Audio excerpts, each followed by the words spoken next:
My name is Evelyn Carter. I was 6 months pregnant when I learned that sometimes the most dangerous people in your life are the ones who smile the warmest. When I married Kelvin, I truly believed I had won the family lottery. Not just the husband, though Kelvin was everything I'd hoped for. Steady, attentive, the kind of man who listened more than he spoke, who rubbed my lower back without being asked when my pregnancy aches flared, who kissed my forehead before bed even when we were both too exhausted to talk. No, it was his family that impressed me most, especially his mother. Bridget Carter was the kind of woman people described as a force.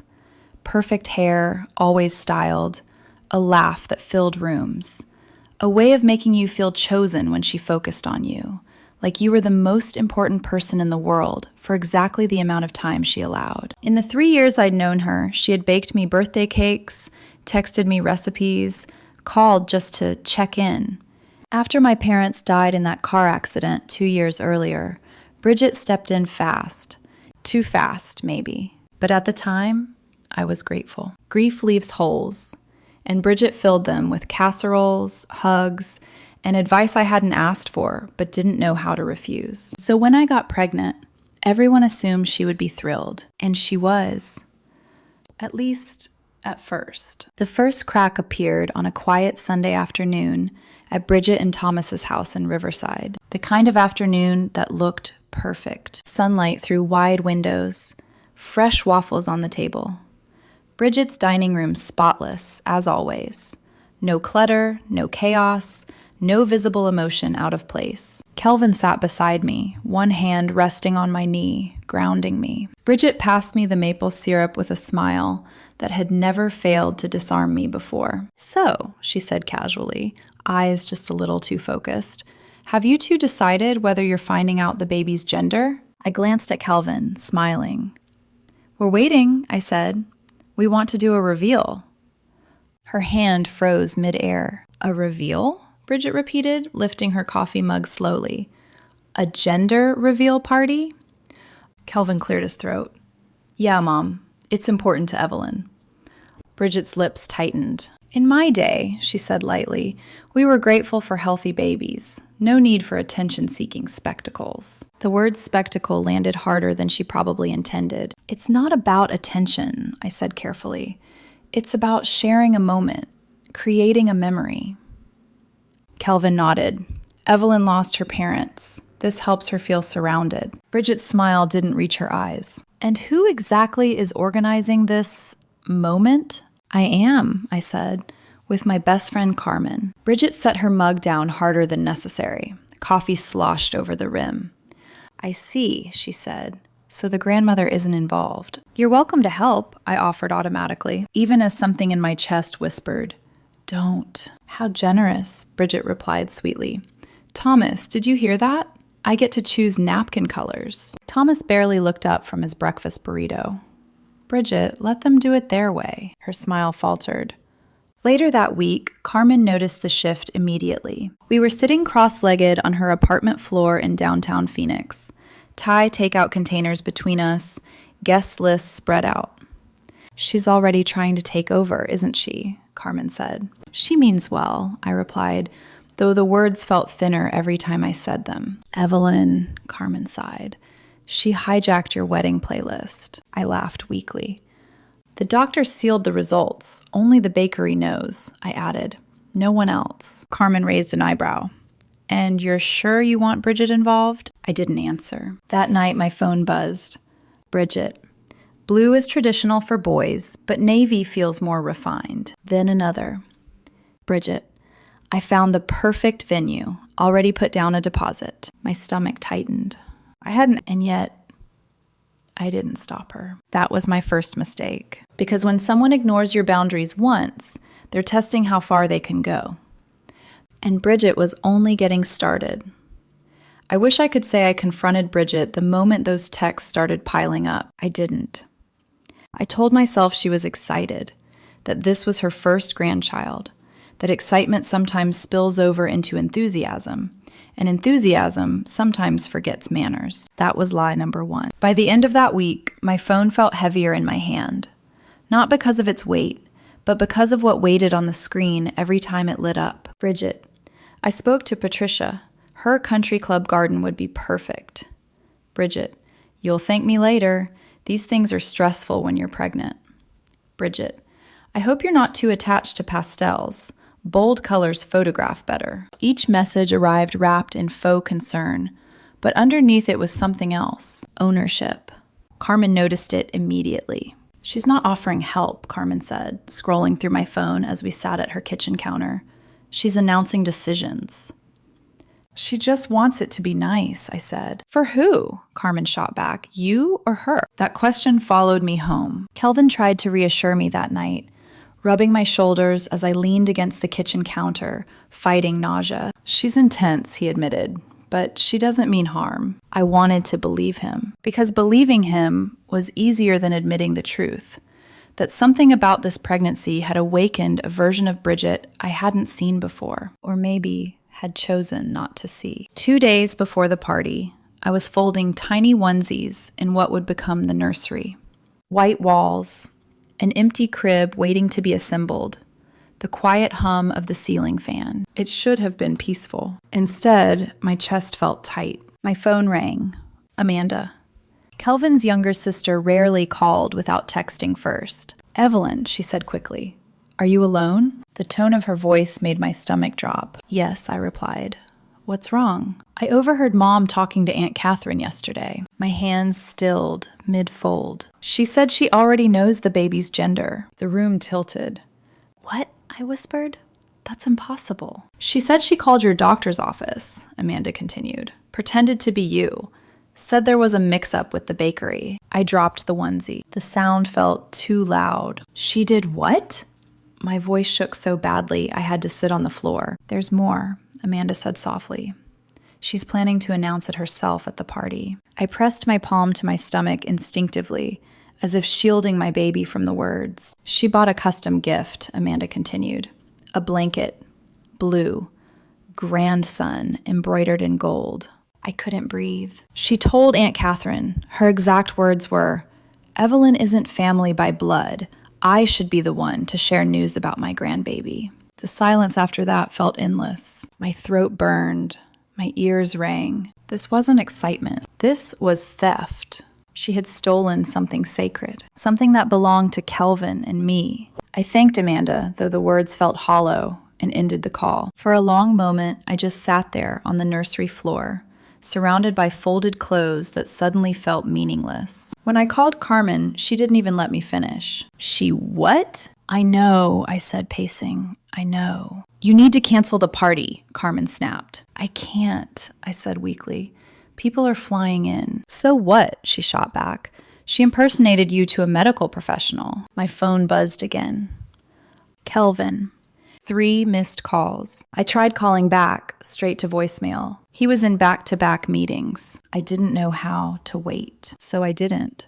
An hour later, I was pulling into Bridget's driveway in Scottsdale, my hands gripping the steering wheel so tightly my knuckles ached. She answered the door in a pristine apron, powdered sugar dusting her perfectly styled hair. Evelyn, she said brightly, what a surprise. I'm baking for the party. We need to talk, I said, stepping inside without waiting for permission. Her smile flickered. Is everything all right with the baby? The baby is fine, I replied. This is about you calling my doctor and pretending to be me. The shift in her expression was immediate. Who told you that? Is it true? She sighed dramatically, wiping her hands on her apron. I was trying to help, she said. These bakeries make mistakes. That wasn't your call, I said, my voice steady despite the tears threatening to spill. You violated my privacy. You're being dramatic, she scoffed. I'm the grandmother. And I'm the mother, I snapped. I'm the one carrying this baby. She folded her arms. I raised 3 children. I think I know more about motherhood than you do. That hit harder than she knew, because my mother wasn't alive to say otherwise. And what would your mother think? Bridget pressed. Would she approve of how you're treating me? Rage burned through grief. Don't you dare bring my mother into this, I said, my voice rising. She turned red. I don't have to be insulted in my own home, and I don't have to accept you stealing my moment, I said. I know about the blanket. For a split second, she looked caught. Then her eyes hardened. Amanda should mind her own business. This is my pregnancy, I said. My child. The front door opened. Thomas walked in, briefcase in hand. What's going on? He asked. Bridget opened her mouth. I spoke first. Your wife impersonated me to my doctor and found out my baby's gender. His face drained of color. Tell me that's not true, he said quietly. Bridget didn't answer. That was enough. My phone buzzed. Kelvin. Evelyn? His voice was tight. What's wrong? I swallowed. Your mother crossed a line she can't uncross. And in that moment, sitting in Bridget's immaculate kitchen, I realized something terrifying. This wasn't about a party. This was about control, and Bridget wasn't going to let go without a fight. Kelvin arrived less than 20 minutes later. I know because I watched the minutes crawl by on my phone screen while I sat stiffly on Bridget's porch swing, my arms wrapped around myself, trying to keep my breathing even. The Arizona heat pressed down on me, but I felt cold anyway, like something essential had been pulled out of my chest and replaced with dread. When his BMW finally turned into the driveway, he didn't bother parking neatly. He got out before the engine was fully off. Evelyn, he said, his voice already breaking. I stood and he pulled me into his arms without asking. No questions, no hesitation, just instinct. I'm so sorry, he whispered into my hair. I'm so sorry. It's not your fault, I said, even though my throat felt tight. But this is bad, Kelvin. This is really bad. He nodded, jaw clenched. I know. We walked inside together. Bridget was seated at the kitchen table, hands folded, eyes red but dry. Thomas stood near the window, arms crossed, his expression grim in a way I had never seen before. The air was heavy, charged. Mom, Kelvin said quietly, how could you? Bridget stood abruptly. Thank God you're here. Your wife is blowing this completely out of proportion. Kelvin didn't raise his voice. Did you call Evelyn's doctor and pretend to be her? Bridget opened her mouth, closed it, then sighed. I was trying to help. That's not what I asked, Kelvin said. Did you do it? A long pause. Yes. Kelvin inhaled sharply, like he'd been punched. And were you planning to announce the baby's gender at the party? He continued. Another pause. I thought it would be a nice surprise. Kelvin sank into a chair, head in his hands. I can't believe this, he muttered. I genuinely can't believe you would do something like this. You're both overreacting, Bridget snapped. It's just a cake color. No, Kelvin said, finally looking up. It's not. I stepped forward, my voice shaking but firm. You stole something from us, I said. Something we can never get back. Bridget scoffed. You should be grateful. I eased your anxiety. Thomas finally spoke. Bridget, he said sharply, you impersonated your daughter-in-law to a medical professional. That's serious. She turned on him instantly. Oh, so you're taking their side now? I'm taking the side of basic decency, Thomas replied. You crossed a line. My phone buzzed again. Messages from family members already traveling. I felt sick. We're leaving, Kelvin said suddenly, standing. We're done here. You choose her over your own mother? Bridget demanded. I'm choosing my wife and my child, Kelvin said. And right now, I don't recognize the person standing in front of me. Her face twisted, anger, hurt, disbelief all at once. Fine, she snapped. Leave. We did. As we drove away, I stared out the window at the familiar streets. My reflection ghosted in the glass. I don't know what to do, Kelvin admitted quietly. I've never seen her like this. I have, I said softly. I just didn't want to admit it. 2 days later, the party arrived anyway. Sunshine, blue skies, 75 degrees. Perfect weather for something already ruined. We debated canceling until dawn, but people were already on planes, already on highways. So we went forward. Carmen arrived early, fierce as ever. How are you holding up? She asked. Barely, I admitted. Bridget arrived last. Cream sundress. Perfect hair. An enormous gift bag wrapped in blue tissue paper. My stomach dropped. Where should I put this? She asked sweetly. With the other gifts, Kelvin replied, his voice cold. This one's special, she insisted. All gifts are opened after the reveal, Kelvin said. That's final. She smiled. As guests filled the backyard, laughter and excitement clashing painfully with the tension in my chest. I saw Bridget whispering to relatives. Then I heard her. I already have the perfect outfit picked out for him. I stepped closer. For who? She startled. Oh, nothing important. It sounded like you know the gender, I said loudly enough that nearby conversations slowed. She laughed nervously. Of course not. Then how would you? I asked. By calling my doctor and pretending to be me, silent. Kelvin appeared instantly at my side. Mom, he said, you promised. Amanda stepped forward. I heard you admit it. Bridget's face went red. Fine. Gasps rippled through the crowd. Someone dropped a plate. Kelvin looked devastated. You ruined this, I said quietly. You just couldn't help yourself. I have rights, Bridget shouted. I'm the grandmother. No, I said calmly. You had privileges, and you just lost them. The words echoed. Even she seemed stunned. Kelvin squeezed my hand. Mom, he said coldly, you should leave. She looked around for allies, found none. And for the first time since I'd known her, Bridget Carter stood completely alone. For a moment after Bridget's words landed, it's a boy, no one moved. The music was still playing softly from the speakers Carmen had set up, some upbeat playlist meant to keep the mood light. It felt grotesque now, like laughter at the wrong funeral. I could hear my own heartbeat in my ears. Kelvin's hand tightened around mine. I could feel the tension in his grip, the barely restrained fury in the way his shoulders squared. You promised, he said again, his voice low, dangerous in its calm. You promised you wouldn't say anything. Bridget scoffed, lifting her chin. I didn't plan to. You forced my hand. I laughed then, a short, broken sound that surprised even me. Forced your hand? I repeated. You impersonated me. You lied. You rehearsed a speech. You embroidered a blanket with information that wasn't yours to share. Around us, people shifted uncomfortably. Conversations that had paused now fully died. All eyes were on us, on her. Kelvin's Aunt Catherine stared at Bridget like she was seeing her for the first time. His cousin Derek frowned openly. Even neighbors we barely knew looked stunned. Thomas stepped forward slowly. That's enough, Bridget, he said, his voice heavy with shame. You've gone too far. Don't you dare take their side, she snapped, whirling toward him. This is my grandchild. No, I said quietly but clearly. This is our child. She turned back to me, eyes blazing. You've been in this family for 3 years, she hissed. 3. I've devoted my life to this family. And that gives you the right to violate my medical privacy? I asked.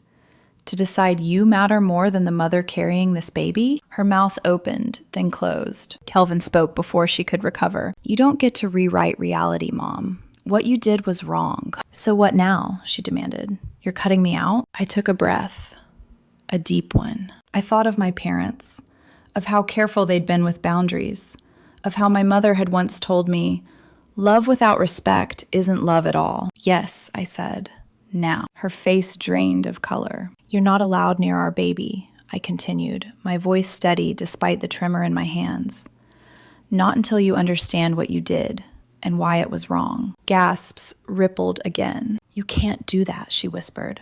I have rights. Kelvin's voice was ice. You had privileges. Carmen moved to my side, her presence solid and grounding. Amanda stood on my other side, eyes glossy but determined. Even Derek stepped closer, nodding slightly at Kelvin in quiet support. Bridget looked around wildly, searching for someone, anyone, to defend her. No one did. This is insane, she muttered. All of you are insane. She grabbed the oversized gift bag and thrust it toward me. Here, take it. I spent $200 on that blanket. Blanket? I asked softly. With his name? Her eyes widened. We haven't chosen a name, I said. She froze. I assumed you'd use Thomas, she said weakly.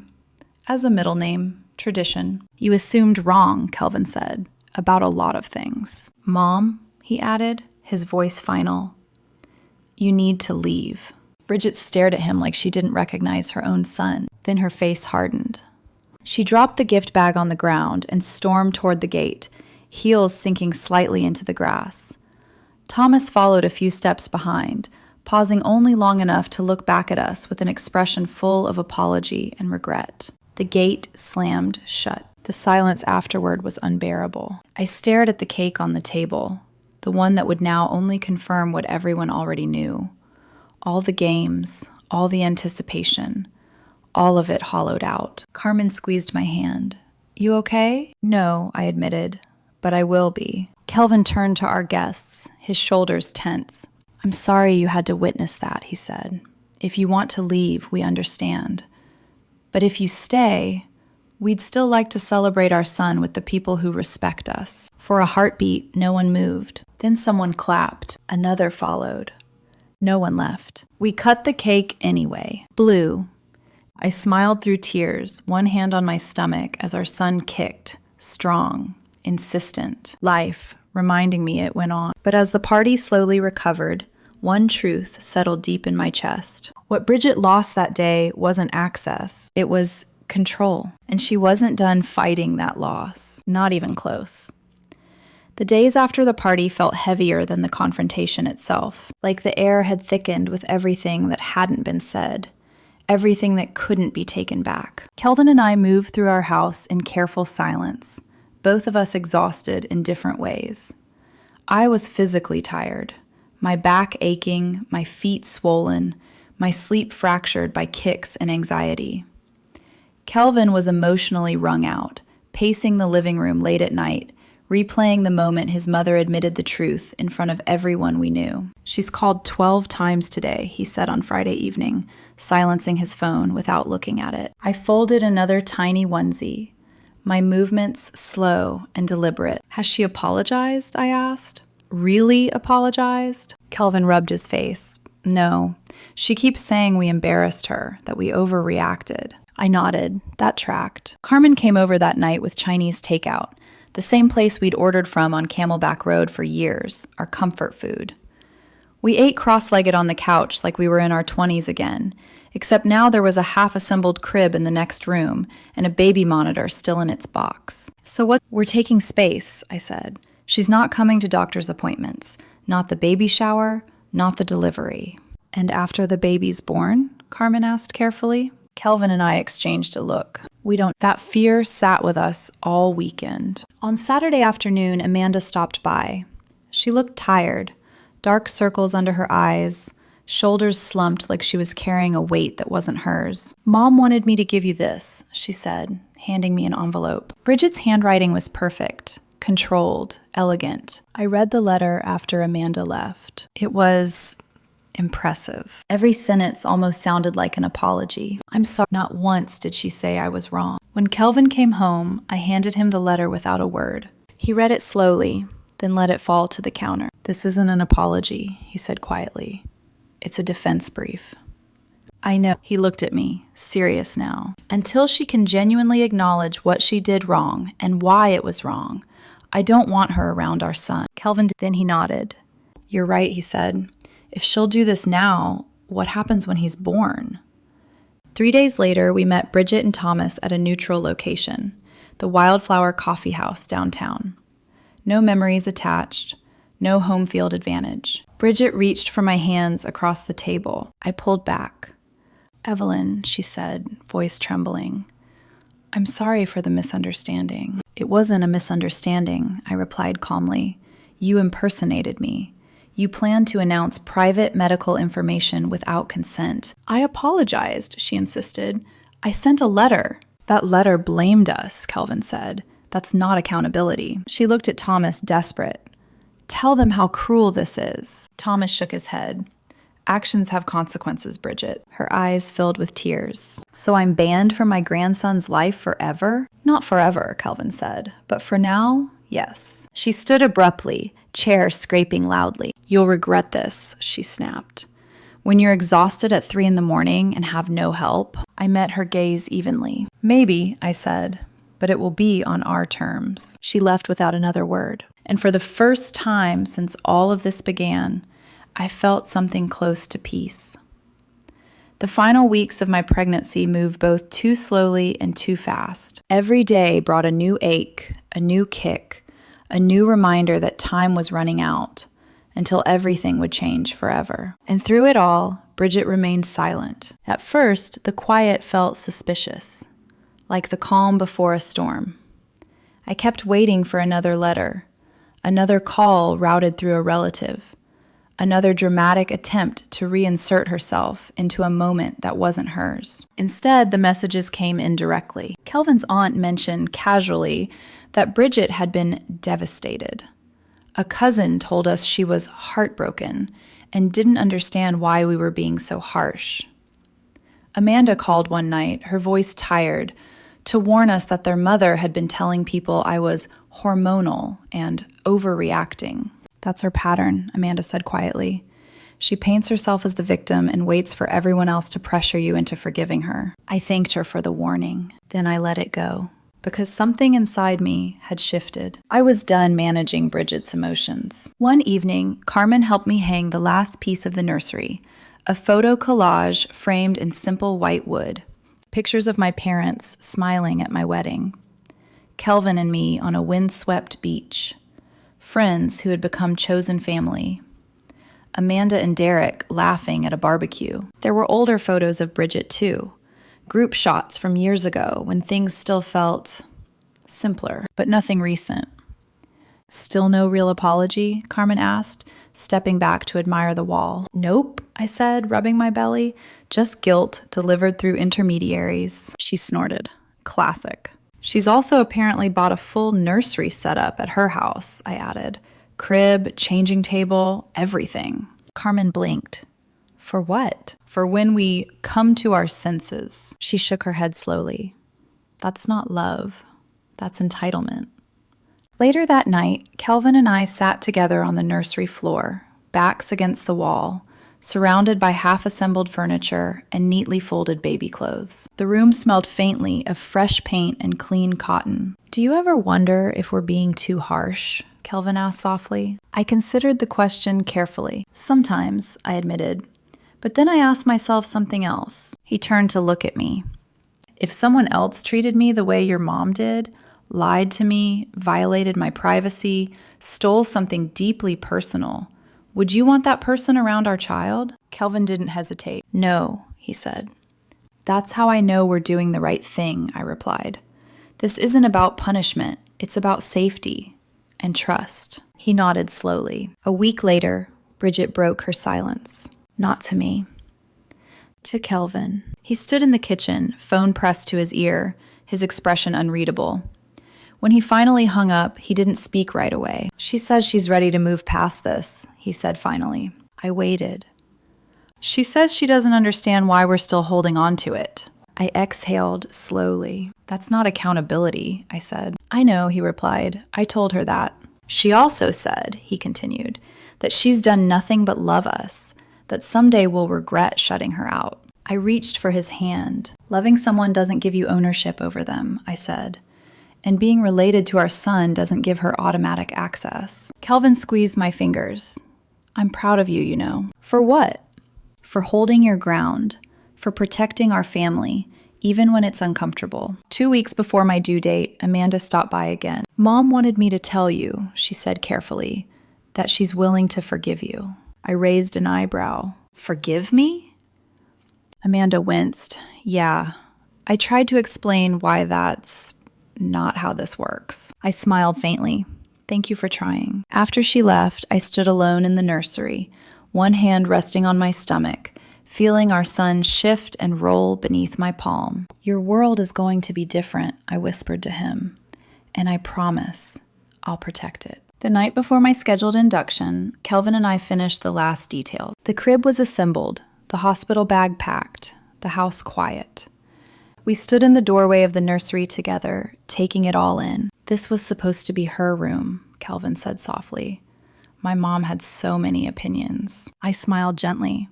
Now it's his. He leaned down and kissed my temple. We're going to be great parents, he said. I know, I replied as our son kicked, strong and sure. I thought about Bridget then, about whether she would ever understand what she had lost. Maybe she would. Maybe she wouldn't. But either way, I was done shrinking to make room for someone else's control. Because motherhood had already taught me something powerful. Boundaries don't break families. They save them. And when our son finally arrived, healthy, loud, perfect, I knew one thing with absolute certainty. He would grow up knowing that love is not control, and that